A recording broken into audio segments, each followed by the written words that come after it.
What would you say the Crucible really means to you, personally? A place to play. The Crucible is my community, so it's a place where I find a lot of inspiration. The Crucible is a nonprofit industrial arts school founded in 1999. We are in West Oakland and run out of a 56,000 square foot warehouse and have multiple classes in the industrial arts: welding, blacksmithing, glass blowing, stone carving, neon, woodwork, a bike arts program, a whole spectrum, a whole array of industrial arts. The most exciting part for me is watching students sort of understand, get what it's like to swing a hammer and get it to do what they want it to do. My name's Chris Niemer. I'm the Crucible's blacksmith department head, and I've been with the Crucible from about a year after it started, 9 months to a year after it started.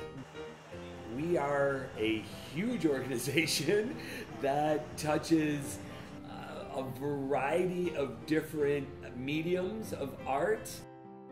We are a place where creativity can be experienced in its best ways. So I think our influence on the community as a whole is to give a place where people can express their creativity.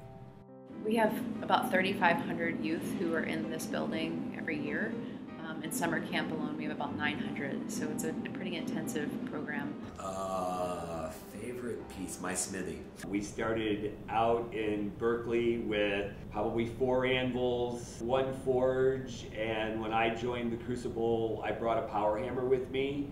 And so we started with very little, and now we have probably one of the most incredible smithies on the West Coast.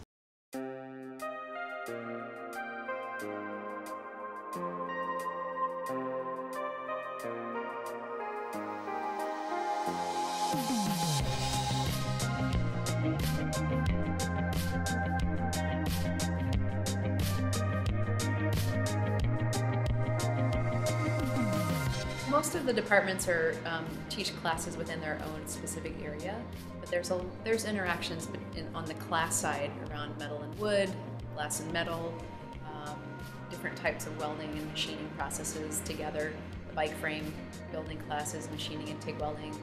So there's a fair amount of interaction. I think that for people to be able to solve problems, art is one of the greatest avenues for learning how to really solve problems creatively.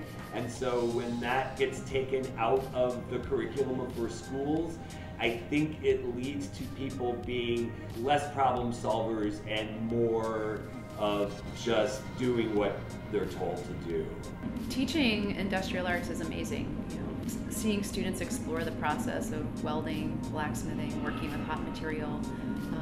Generally at first people are a little unfamiliar or uncertain, and sometimes, especially with young people, their bodies do this as they walk in the building, and then by the end they're so excited and so confident because they've done something that is kind of dangerous and wonderful and explosive, and made art from that process. So it's a really rewarding, really powerful experience.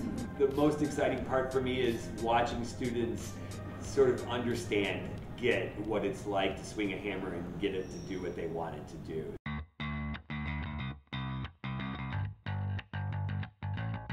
The blacksmith changes the basic shape of the material that they work with, and there probably will never be a time that we won't need to be able to reshape things to get them to do what we want them to do. It's an individual approach to untraditional learning. I tell a lot of my students that it was smart monkeys who figured out how to blacksmith, and all I have to be is a little bit smarter than a smart monkey, and so it kind of releases a little bit of the tension around it being right. The Crucible is probably